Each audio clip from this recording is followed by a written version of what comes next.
arena. Black Talk Radio, Dominique DiPrima. Go, sis. First things first.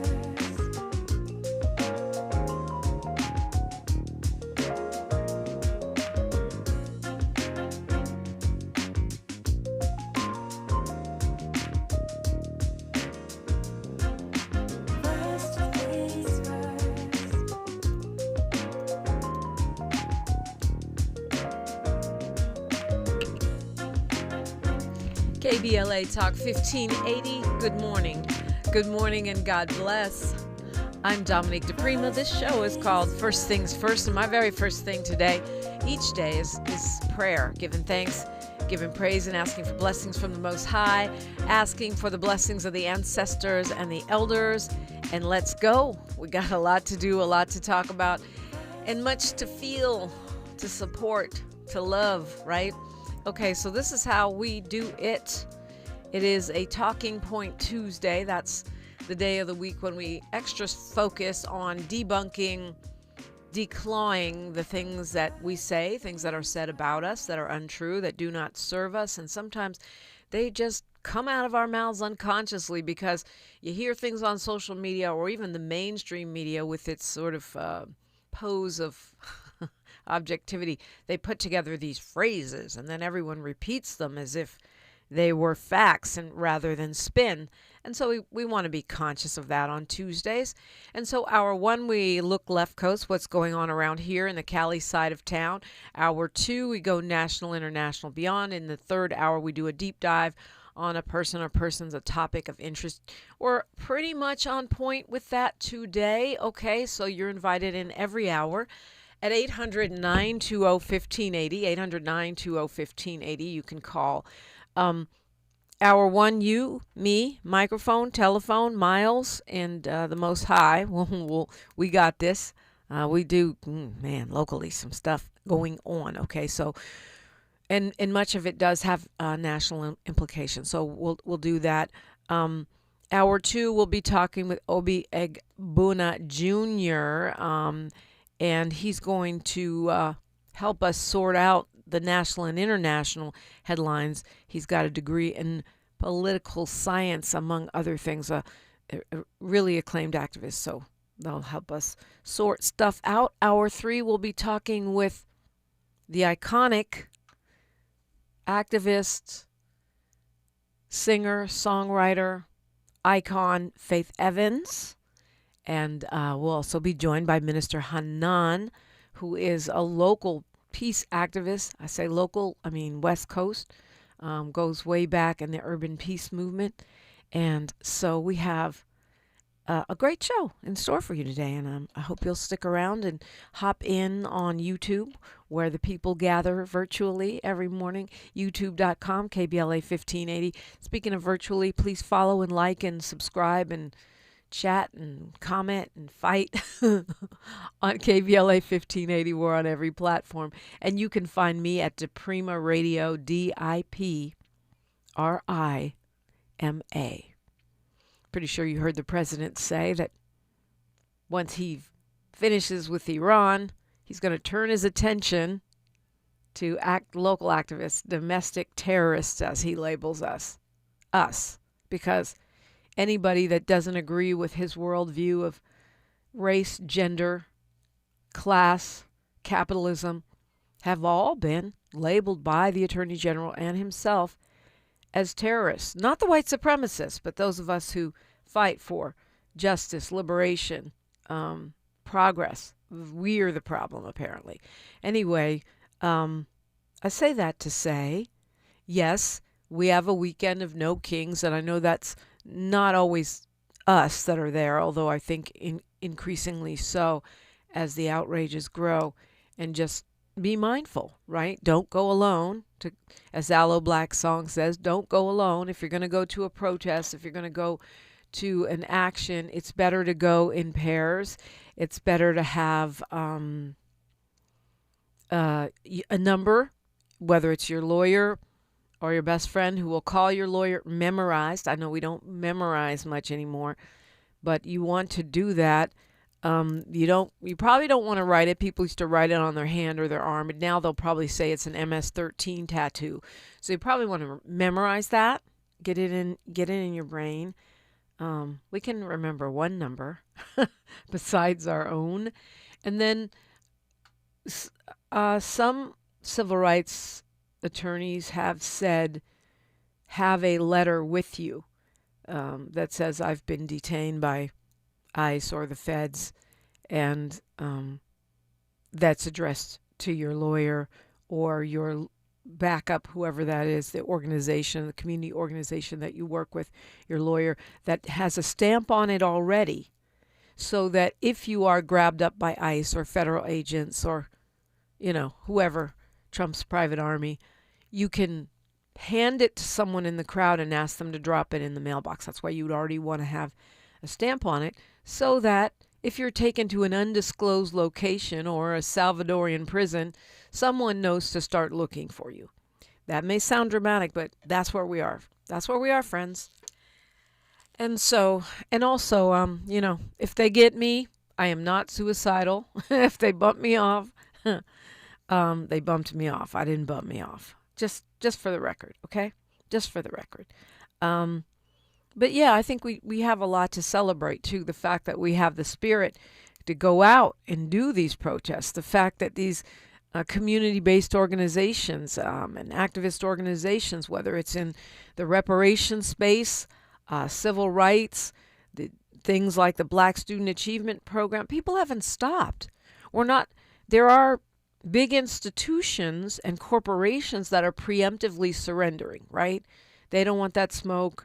They're just going to pay off the he who shall not be named and try to stay in the good graces of this administration so they can get their way, or they're just happy with the massive tax cuts for the billionaires and they're on that page. But most people, the you and me of the situation, the middle class, the working class, the low income or under-resourced folks, are not surrendering, are in fact organizing more and more. If you look at the polling, it shows people are not loving this.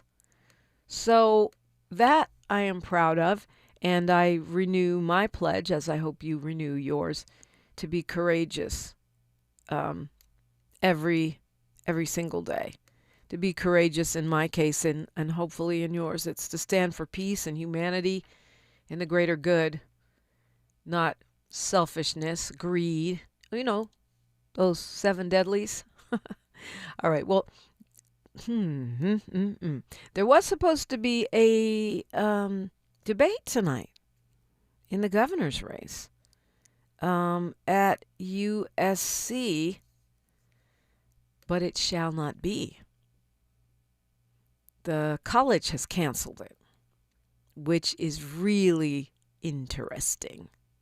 I mean, it's fascinating for more than one reason. One reason being that it's a reminder that when there's outcry, when people don't like something, we the people, not just the Democratic Party, although they had a hand in it because they complained and the candidates complained, but also the people complained, that it does have an impact. In this case, because the chair of the Democratic Party and others have called for, including myself, have called for some of these gubernatorial candidates to sit down so we don't end up with 2 Republicans in the runoff in November, which is where the polling shows we could end up right now. People complain, but yet USC and ABC, which was the media partner, had come up with some kind of strange formula that eliminated the eligibility of all of the candidates of color from the debate. And those are Javier Becerra, the former Health and Human Services Secretary, Betty Yee, former Treasurer Antonio Villaraigosa, who was not only mayor of Los Angeles, and a rather great one, but also was Speaker of the Assembly, and of course Tony Thurman, our school superintendent.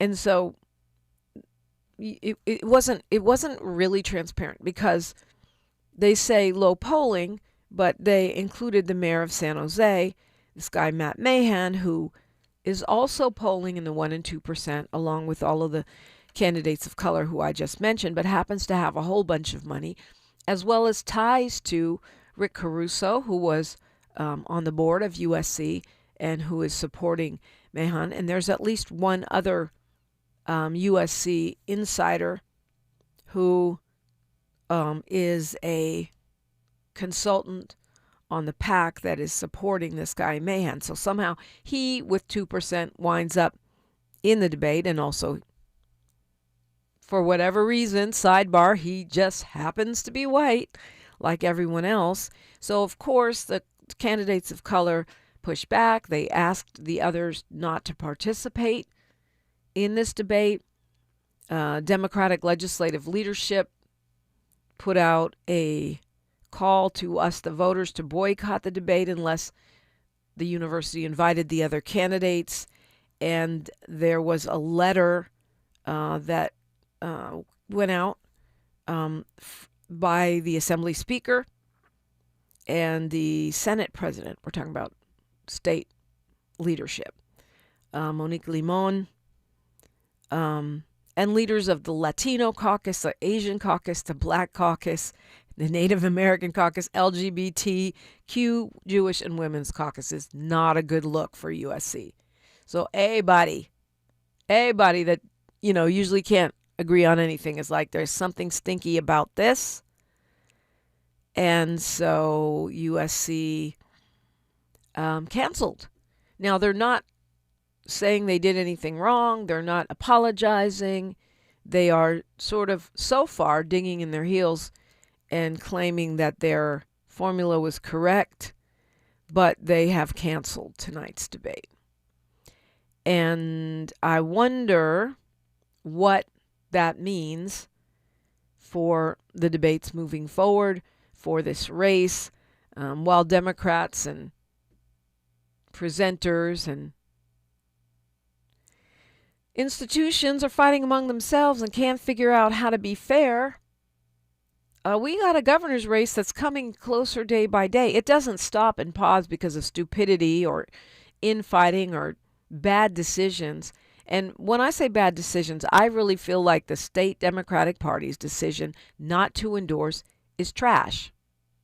We have a tight race. We have tight because there's so many candidates, and tight because no one's been a breakout so far. It's true. Swalwell and Steyer are the only two that have double digits in the polling I've seen. Katie Porter is close behind them, and I mean among Democrats, because, of course, the two Republicans in many of the recent polls are at the top, and that's because the Dems are too splintered. So how does this debacle change the conversation? Will people come up with more fair formulas?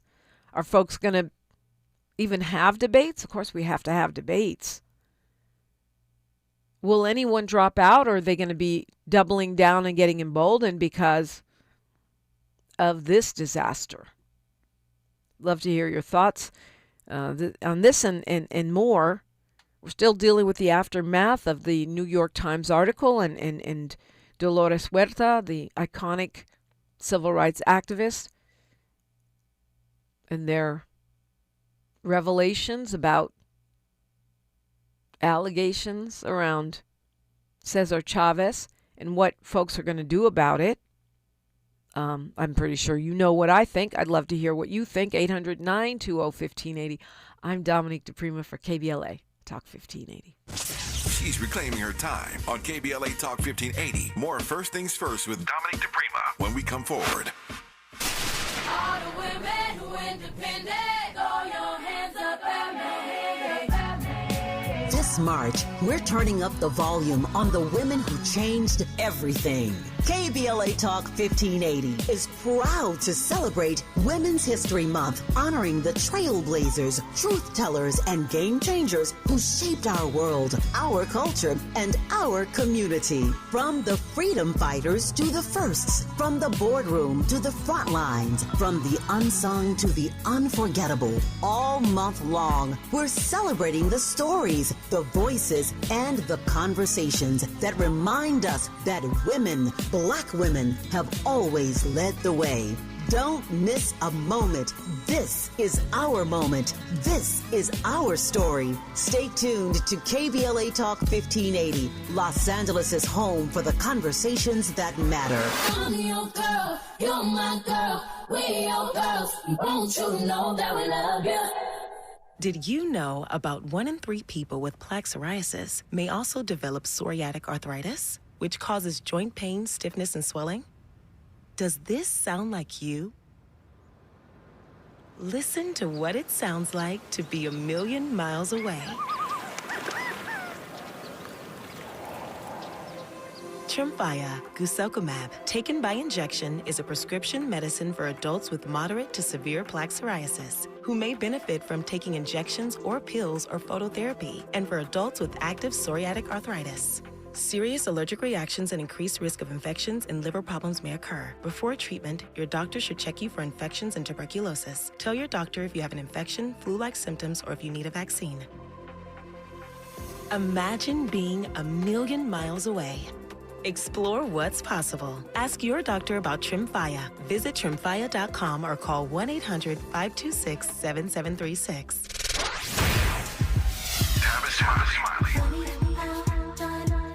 They say time flies when you're having fun. The founding members cohort is now officially over. Hard to believe. It's been a joy sharing what I've discovered after nearly 40 years of conversations with presidents, cultural icons, and game changers in every field of human endeavor. If you missed the first cohort, the good news is that we're already planning the next one. Now the seats will be limited, and those on our waiting list will receive exclusive early access and special discounts not available to the general public. So, if you are ready to transform the way you connect, lead, and build trust, do not hesitate. Go to TavishTalks.com and join the waiting list today. That's TavishTalks.com. The next cohort is coming. Make sure you are in the room. I'm Tavish Smiley, and I hope to see you there.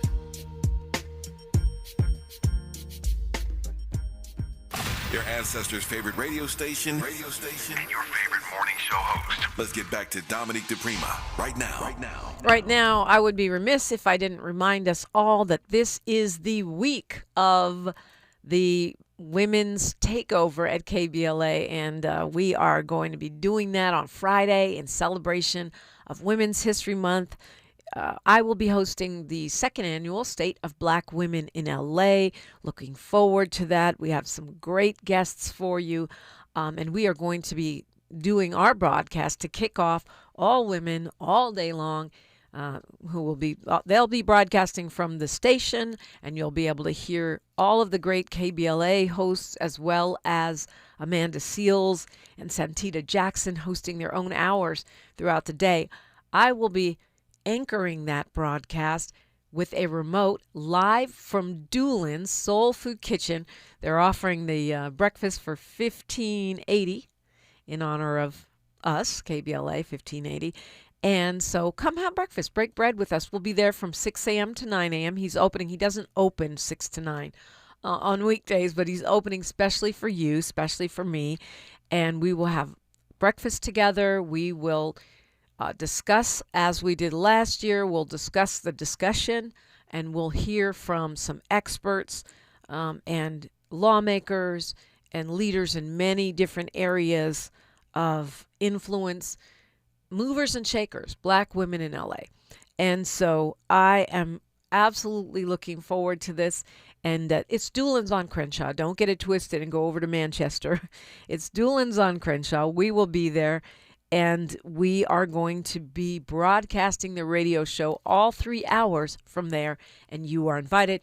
All are invited to the State of Black Women in LA, which is part of the Women's Takeover in honor of Women's History Month. So we have that to look forward to. What now? The debate has been canceled. I'm looking trying to see when the next debate is. Usually there are a series of them. Okay, and we have, well, I was going to say till June 2nd, but it's not really till the election day, especially when you look at the fact that the Supreme Court is pondering mail-in ballots, right? So we're used to being able to mail our ballots on Election Day. But if the Supreme Court does what it looks like they are getting ready to do, and they issue some kind of ruling prior to the election, we might have to mail those ballots earlier, a lot earlier, to make sure they're counted. And so this is, been Mississippi. There's other states where if you mail the ballots by Election Day and it's postmarked by Election Day, California is like that, they are counted. Well, the Supreme Court, aka Extreme Court, is looking at changing that to where it has to arrive by Election Day, which would really probably throw out a lot of votes this time because people are not going to know. It's going to take folks a while, especially those that are voting from overseas or people that are not mobile, disabled people, elders who don't, they have a system and they don't anticipate or don't get the word on this decision. It could create some real problems, some logistical problems, some confusion, mass confusion, and a lot of folks' ballots may not end up being counted. If they do what it looks like they're going to do, which is most likely because this court is in the pocket of the president, one of those pockets. And one of those pockets, the front pocket, the back pocket, either way, they're in his control for the most part. And so this is going to be a situation where we need to start paying attention earlier than usual, and that means making up our mind in the governor's race earlier than usual. And as I've said, I believe that it is time for some folks to sit down, but in my opinion, it's not just the 1% and 2% pollers that, because you've got to look at likelihood that they could have a breakout moment. And when you talk about a Betty Yee, an Antonio Villaraigosa, a Javier Becerra, they have all, and even Tony Thurmond, they've all held statewide office. In Becerra's case, national recognition. So to just automatically rule them out, well, I don't know. It doesn't necessarily make sense. But if you want to make a difference in terms of the numbers, you need Porter, Steyer, or Swalwell to get out. Because those are the people that have the significant double digits, right? I think Porter was polling at 9. And I don't see Swalwell getting out. He just got in, and he seems to have momentum. He's a little conservative for my taste, but he's way better than a Bianco. I haven't endorsed.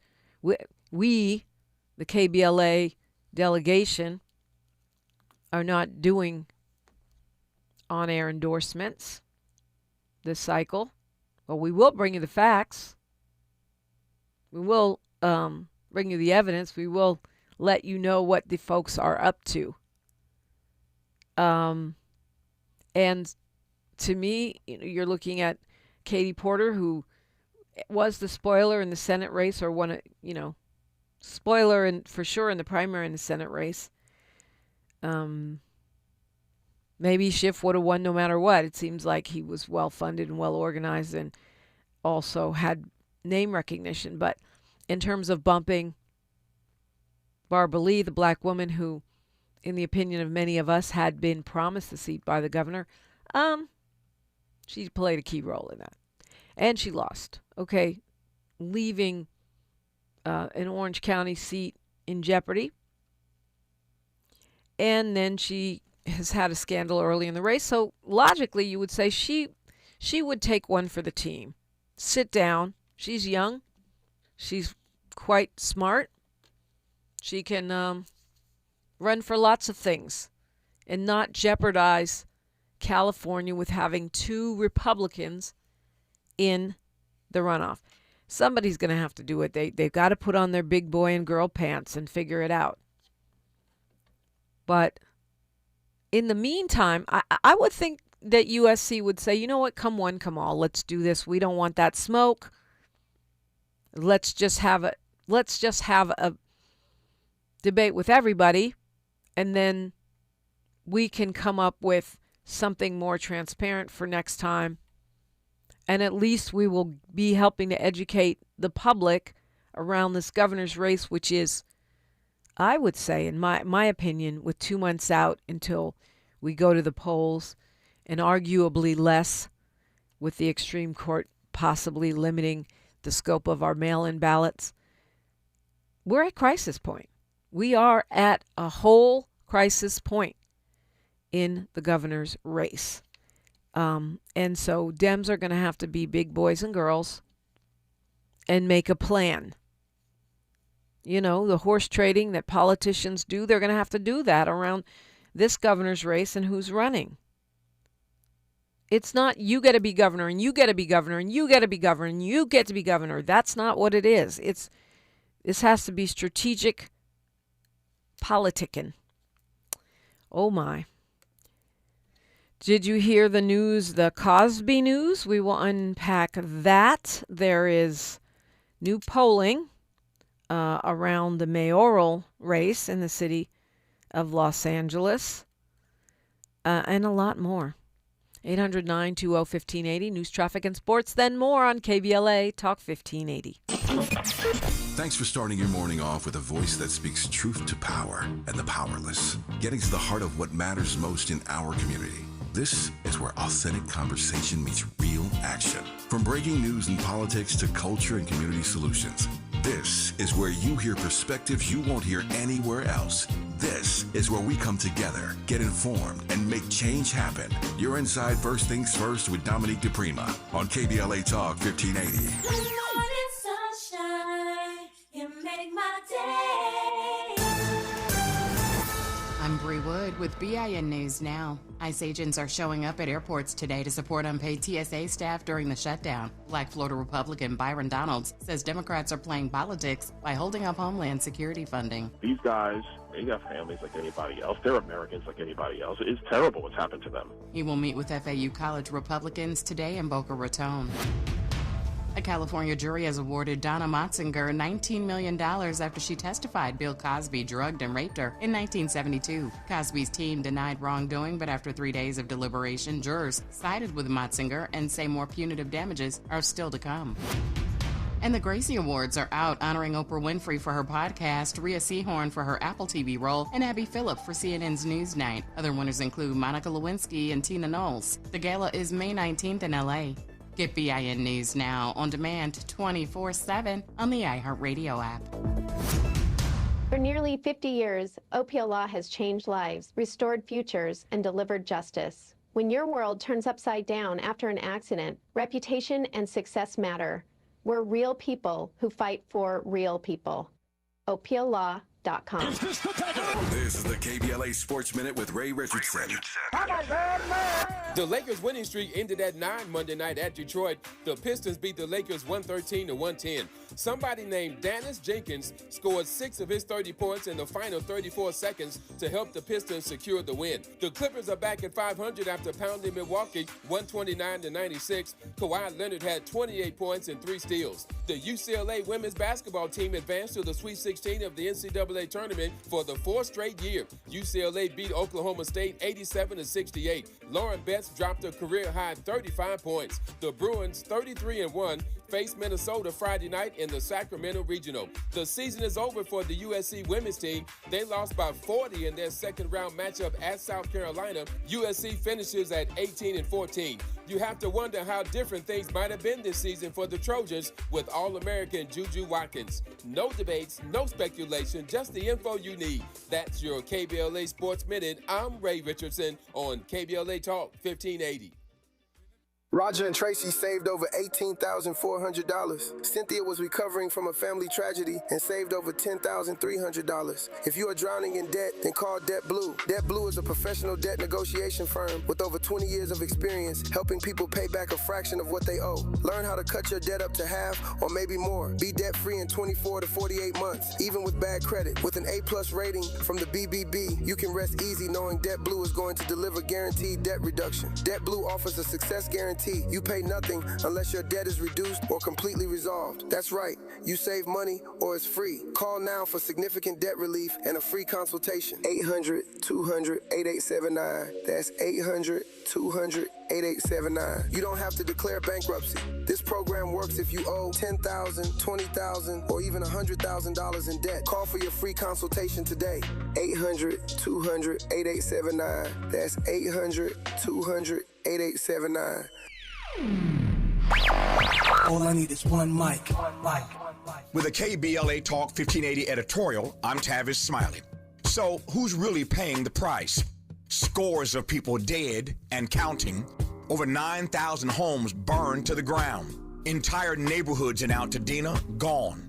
The Altadena Eaton Canyon fire is one of the deadliest fires in California history.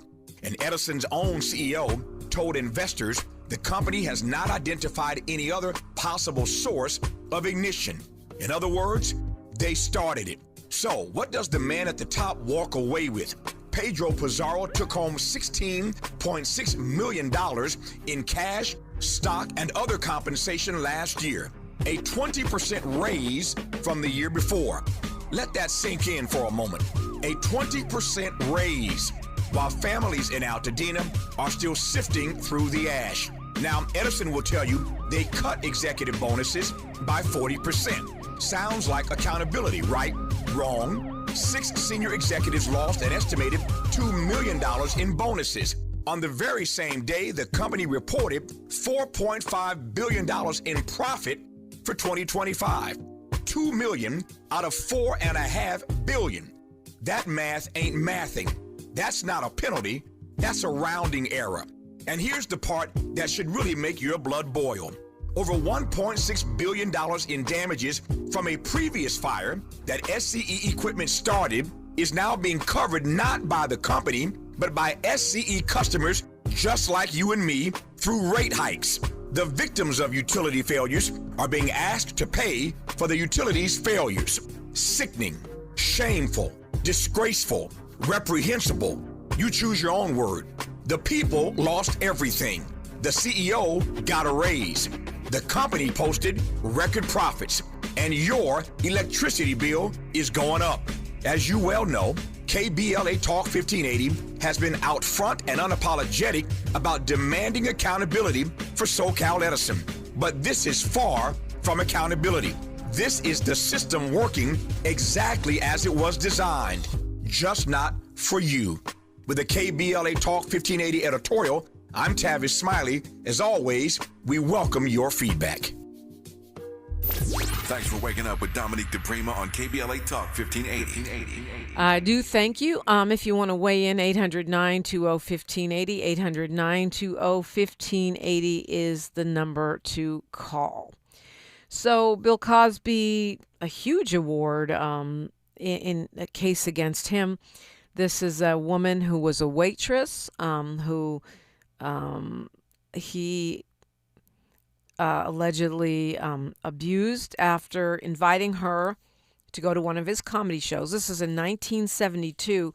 Now, with the $59 million judgment against him, I think it's about $17 million of that goes to her. And then there's an additional, I think, $40 million in damages. And this is a Santa Monica jury, which, you know, that gives you an idea of who probably is on that jury. But this trial went through the whole system pretty quickly. And he has been found to be owing this massive amount of money. The jury made their decision estimating that Cosby is currently worth about $128 million. Now, there have been apparently some settlements since Cosby was released from prison after his case, the case that he lost prior that landed him in jail, was thrown out because of the way that the basically he had signed a deal and prosecutors went back on it. So that was thrown out. Apparently there have been settlements since, and he has paid out money since, but this is a huge verdict. It's a civil case, so this is not a criminal conviction. And the conviction that he did have, that's the one that was overturned because of the that deposition where he had said things that were supposed to be protected, and then the prosecutors came back and used those things in court, which you're not allowed to do. But does this put this to bed? I don't know, because, I would think that other people who have come forth in the past who perhaps have not sued, because to be clear, most of the women that claim they were assaulted or raped, drugged by Mr. Cosby, Dr. Cosby, have not sued. The vast majority of them just told their stories. Cosby is now 88 years old and mostly has lost his sight. But, and his attorneys say, that why are people still coming for this man? But I would imagine we might see another wave of allegations after this massive award by this jury. So we shall see. That was the state Supreme Court that ended up throwing out that criminal verdict. But he served 3 years of that sentence before that was thrown out, and it was a 10-year sentence. This woman first made her charges, her accusations against Cosby back in 2005, but it was anonymous, and it was part of the criminal suit that ended up being thrown out. And she has allowed her name to be used, which many times folks don't do. In this time around, her name is Donna Motzinger. So she got $17.5 million for past damages, $1.75 million for future damages, mental suffering, loss of enjoyment of life, inconvenience, grief, anxiety, and then another $40 million in punitive damages. So I imagine we're going to be hearing a lot more about this. I started out talking about the gubernatorial debate being canceled tonight by USC, and I was trying to figure out when the next one is. I haven't been able to locate a debate schedule, but what I have found is that there is one scheduled for April 22nd at 7 p.m. It's going to be at the KRON TV studios in San Francisco. It will be broadcast here in LA on KTLA 5 and Fox 40 in Sacramento. Debate night in California, the race for governor, moderated by Nikki Lorenzo, host of Inside California Politics. And they have said that their threshold is you got to have 5% support in the statewide poll in March. And then they have some other criteria. I imagine they're going to be much more, I hope they're going to be much more transparent. This Nexstar network reportedly reaches about 12 million households. And I imagine we'll have one before then, because April 22nd, really? That's like a month away. So we shall see. I imagine there'll be others before then. 5% threshold, that would eliminate most of the candidates, if that's the only criteria. And I feel like polling alone may not be fair, especially if it's based on just one poll. I feel like you need more than one poll to compare. I feel like putting money in the equation, which is part of what got ABC and USC in trouble, is problematic, because you can have a guy like the San Jose mayor who comes in late but is a very conservative Democrat, some would say dino, who has all these tech bros and Rick Caruso's behind him, and then he's going to jump way ahead in the money race. So is that fair? Does viability matter? It should matter. Have you held statewide office before? I think that's a factor, but again, you don't want to be discriminating against somebody who is a grassroots organizer with real momentum, who's really polling well. It's a tough thing, but I think a fair formula can be created, and I think transparency is a big part of it. So far, that would only include Swalwell, Hilton, Bianco, Steyer, Katie Porter.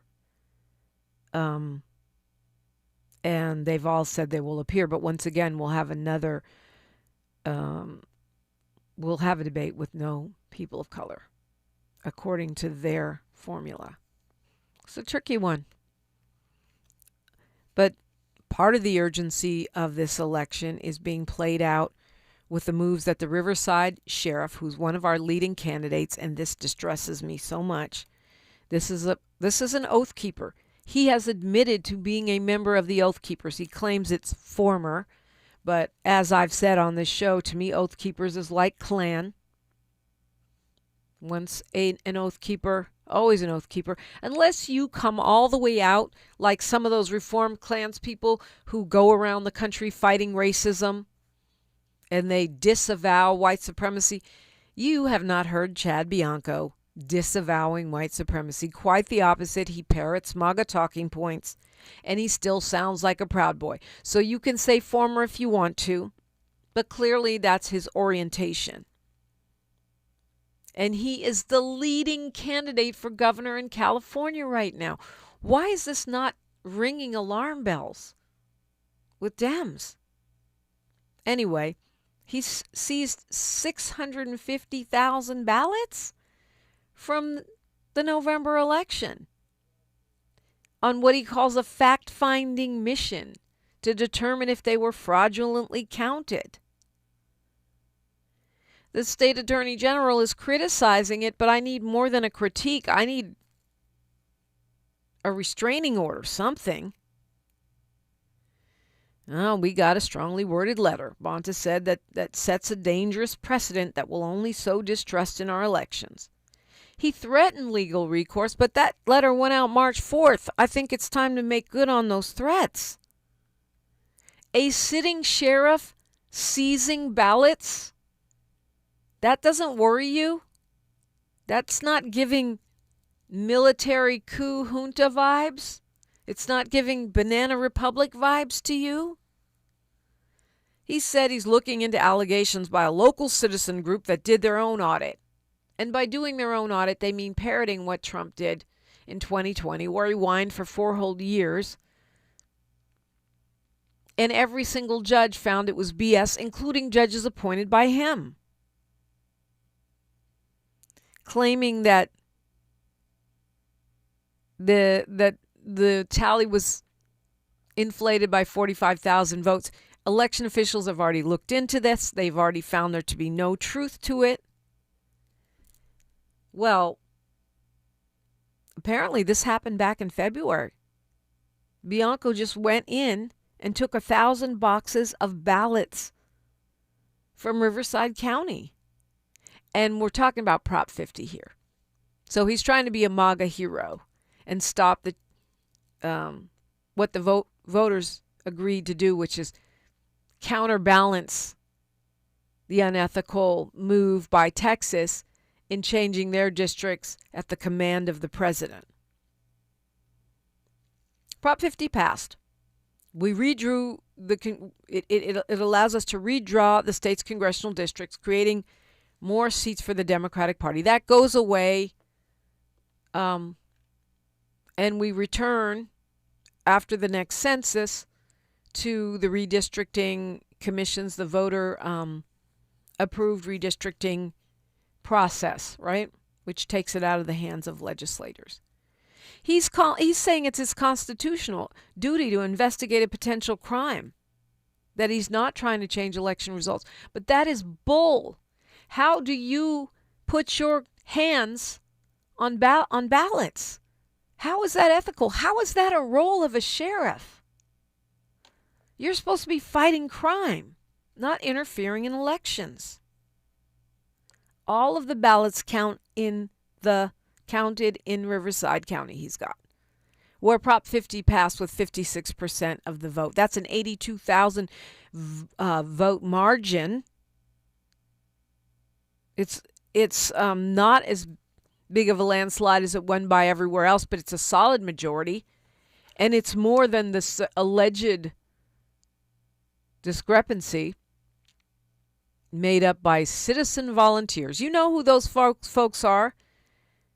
It's the same candidate Karens that have created election vigilantes in places like Georgia, and which, if anything, the real worry is that they end up tampering with ballots, with voting machines, with election workers, intimidating them, harassing them.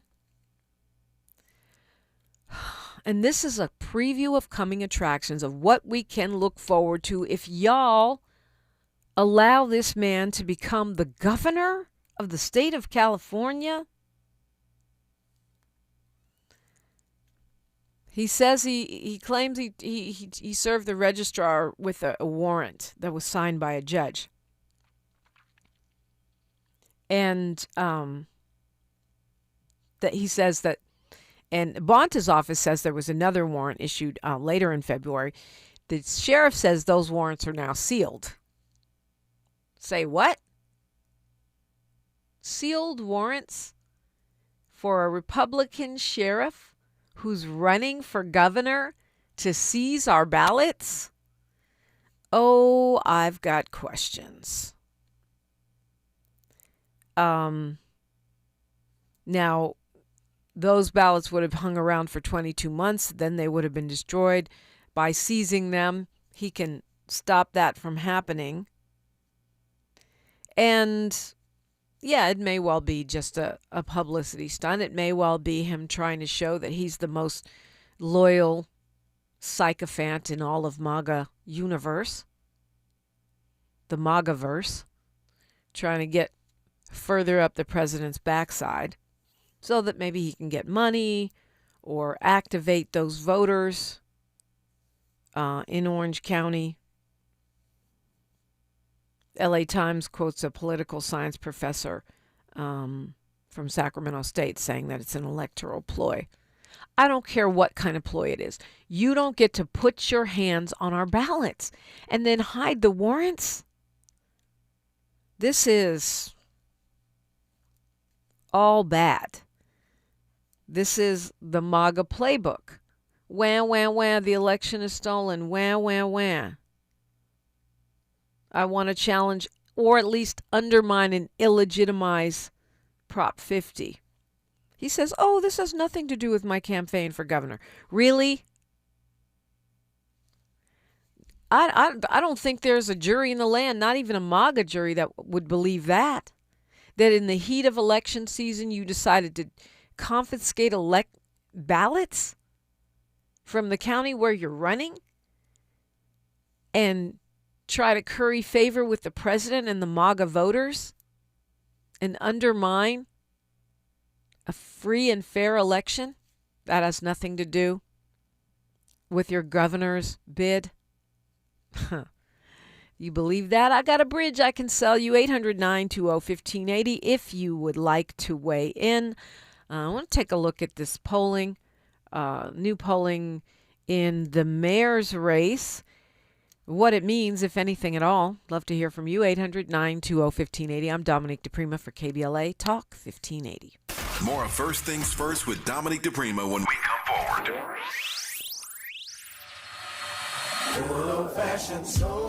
Where you eating at? Hi, I'm Greg Doolin, inviting you to a special celebration of Women's History Month. Join KBLA Talk 1580 for its annual symposium, The State of Black Women in LA. Broadcast live from Doolin's Soul Food on Crenshaw, Friday, March 27th 6 a.m. to 9 a.m., moderated by Dominique DiPrima. And yes, breakfast is just $15.80. Come get fed twice. Your stomach and your mind will thank you. We'll see you Friday morning, March 27th, 6 a.m. to 9 a.m. at Doolin Soul Food on Crenshaw for the State of Black Women in LA. Broadcast live only on KBLA Talk 1580.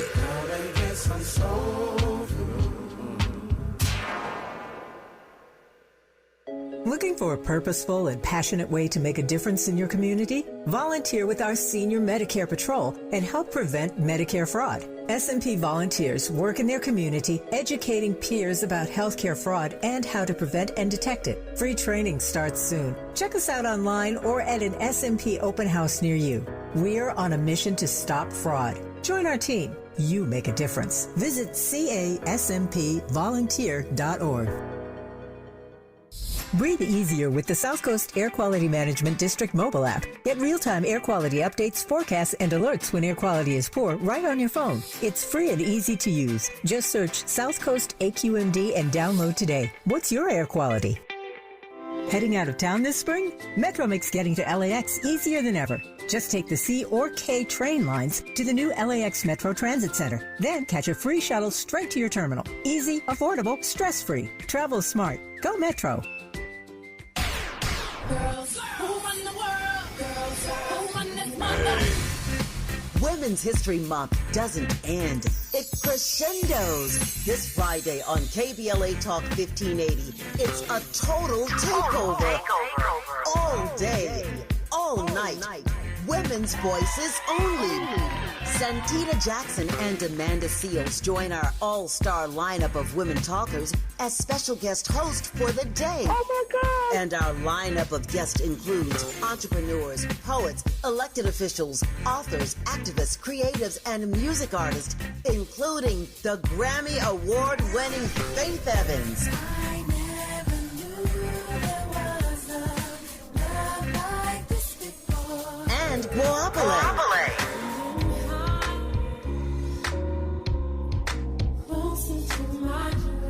There's only one Faith Evans, and 25 years after she asked us to get closer, Guapale also comes live in studio to celebrate the debut album that became a classic.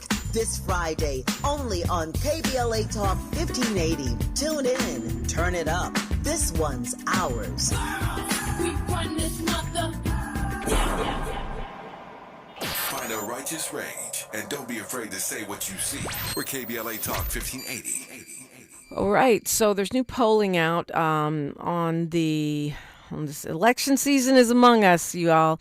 This is on the mayor's race, right? And this is according to the Berkeley Institute of Governmental Studies and LA Times. They have Mayor Bass in the lead. And, but it's not the lead you would want to have as an incumbent mayor. According to this polling, she's got 25% of voters on board with her. Now, the other thing is that 25% are undecided. So that makes up half the electorate right there. Here's the rub, though. City Council member Nithya Raman, who about 2 months ago endorsed the mayor and then jumped in to the race after deciding that LA is in crisis, has 17%. So she's now polling in second in the mayor's race, according to LA Times, Berkeley Institute of Government. Of course, she's very ecstatic about this because it shows that she's in second place. Spencer Pratt, an unknown reality star who is a Republican, but also a Palisades fire victim. So, he's a white man, MAGA guy, and Palisades. So it doesn't surprise me that he's coming in at 14%. He's going to harness the rage of the Palisades people. He's giving the Republican people in the city and the MAGA people an outlet as well. And also he has name recognition from being a TV star. So he's polling at 14%. I was somewhat surprised to see that Ray Huang was getting 8% because although she is a community organizer, And she is progressive, running to the left of the mayor and the councilwoman. She's not well known in the mainstream. She's well known in movement circles, but she's not known in the mainstream. She's polling at 8%, which is higher than I would have imagined. And then tech entrepreneur Adam Miller at 6% also doesn't surprise me. He has a lot of money. He's going to have moneyed constituents. I think the challenge for the mayor is to get people thinking about this race and thinking about it in a real way, because you're looking at 25% undecided. So that means a huge swing could come. And I would imagine the mayor would focus on the fact that in a perilous time, when we have a Trump administration, you would want someone experienced at the state, federal, and local level, which of course the mayor is. She's served as mayor. She was the leader of the assembly, which was the first time for a woman in this state, and she was a congresswoman. So she knows how to move those levers of power. Nithya Raman will position herself as the not Karen Bass, but not MAGA. And then you've got the MAGA guy. Those are your top three. But I think the mayor, she's overcoming very well-financed attacks from the left and the right. And we shall see. I think the real story is those 25% who are undecided. News, traffic, and sports, and then more on KBLA Talk 1580. KBLA 1580 Santa Monica. I'm Bree Wood with BIN News Now. ICE agents are showing up at airports today to support unpaid TSA staff during the shutdown. Black Florida Republican Byron Donalds says Democrats are playing